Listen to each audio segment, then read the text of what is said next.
Good afternoon, everybody. This is Nedark, and we're going to be playing Heroes of Might and Magic 3 Complete Edition.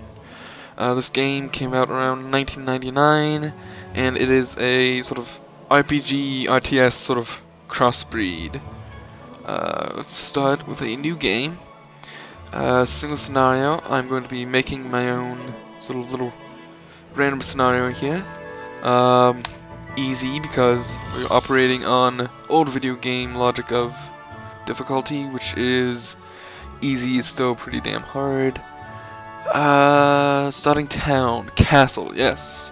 Hero, archery, archers, griffins, navigation, swordsman, ballista, cavaliers, Ryan.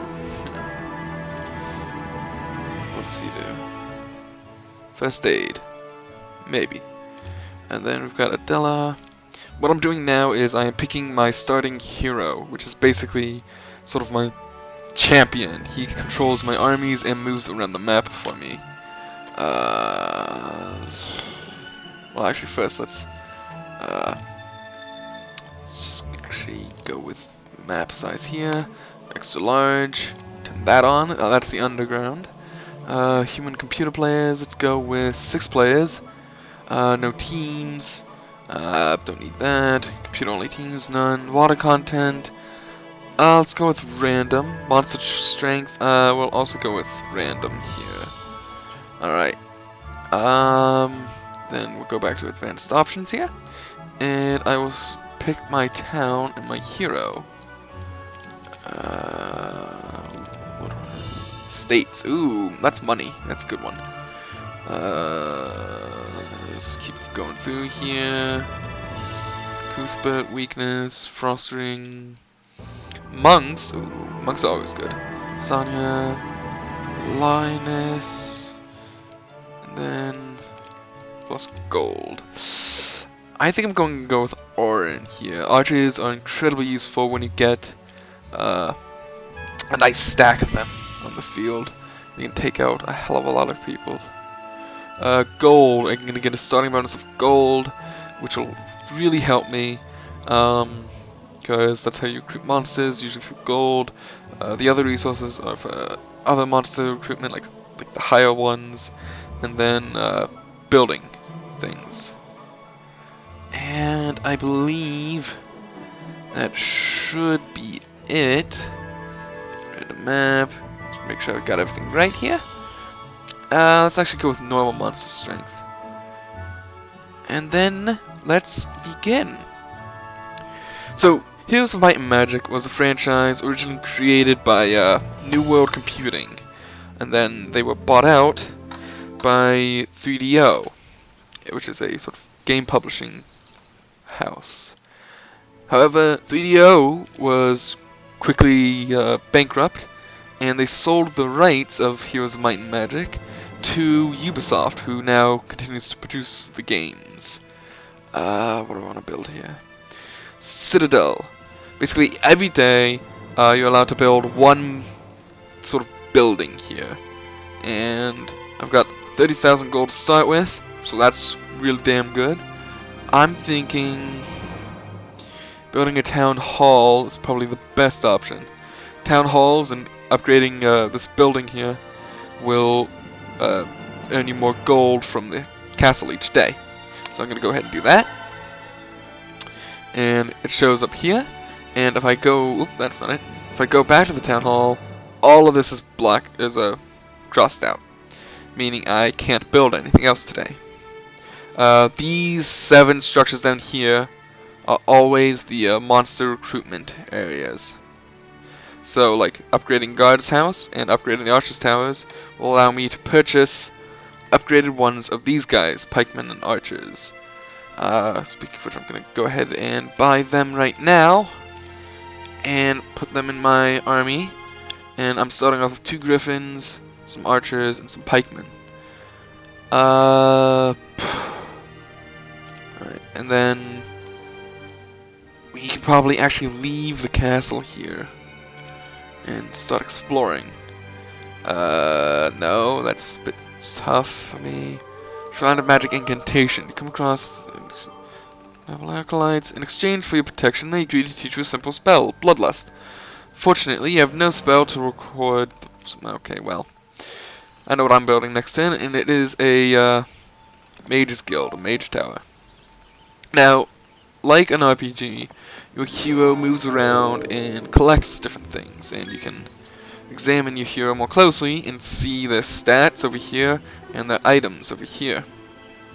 Orin is a level 1 knight with 2 attack, 2 defense, 1 power, and 1 knowledge. Power is how long and how strong the spells are, while knowledge is how many spell points you get. Right now I've got 1 knowledge, so it's 10 spell points. Every 1 point of knowledge increases your spell points by 10. Right now I've got basic archery, which increases my damage done by my archers. And down here is my army. I've got 7 slots, and right now there's only 3 of them. So what I could do if I wanted is I can split up, say, my griffins here, put 1 here and 1 here, and what that would actually do on the battlefield is when they're all lined up on the side of the screen, I would actually have a stack of pikemen next to a stack of archers, next to a stack of 1 griffin. Then further down, I would have another second stack of 1 griffin. I don't want to do that though. Okay, and then right here is the move bar, so I'm going to go ahead and grab that ore, means I get 2 a day, and grab that. Then I'll set up that. And I am pretty much done for today with that. So I hit that button, and it's the next day. Grab the ore, and keep moving around, exploring the place. Ooh, a water wheel. Now, a lot of places like water wheels and the Lucky Garden places will have random resources that you can go to once a week and in game week and collect from. I've gotten 500 gold from this guy, so I'm gonna go down to this campfire. Now, campfires, they usually let you have like 2 resources, usually gold and either ore or wood. So now, we're looking at the fort, and these are all the troops that I will eventually be able to purchase, but they are only replenished once every week. Since day 2, I've already bought out my pikemen and archers. They're not going to be replenished this week, just yet. So what I want is well, it'll be a while before I get my hero back, so I'm actually going to spend this turn building a citadel, which will increase my town's defenses. Now, the goal of the game is to move your hero around with their armies, and wipe out all the other players by taking over their castles and killing their heroes. So, basically, if I want to defend this castle, I can keep troops in the garrison up here. And then the visiting hero would be here, and his troops would be here. And during a siege, I believe it is all troops are inside the castle, or represented inside the castle on the battle map.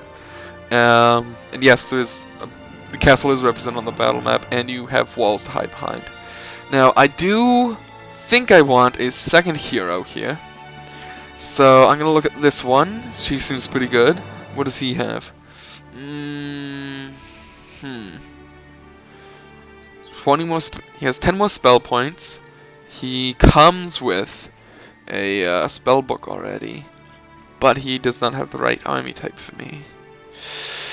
I usually like keeping up my army types pretty similar to begin with. Now, this guy can carry troops from my citadel, even though he's from another type of castle. But I don't know if I actually want that, because it means 2 slots taken up by only 39 gremlins and only 3 gargoyles, and I don't think I want that. So I'm gonna go with Sylvia here.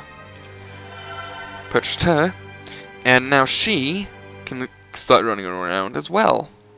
Although I probably should have purchased a Mage Tower if I was gonna do that. That way I could have gotten her book, and then I could have just sent her off anyways. Oh well, as always, next turn. So the beginning of the game is pretty slow. Mostly just looking around for stuff. My letter tower, 1+1 defense per hero. Alright, and then got gold and lots of master gremlins. Don't want to deal with them. I'm gonna come back this way. I'm gonna head back towards my castle. And I'm actually going to get my mage guild.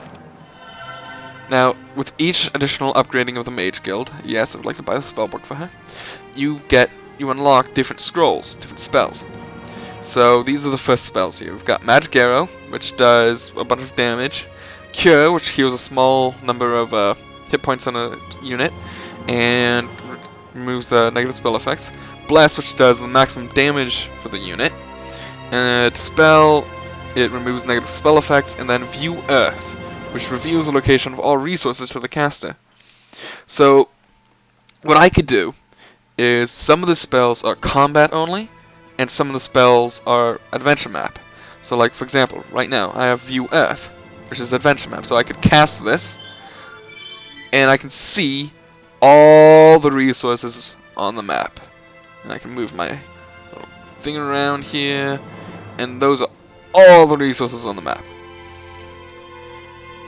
So, I'm done with that, and I'm going to come out and go here. And I have now taught Bloodlust. So I'm gonna head over here, go to the Learning Stone, plus 1,000 experience.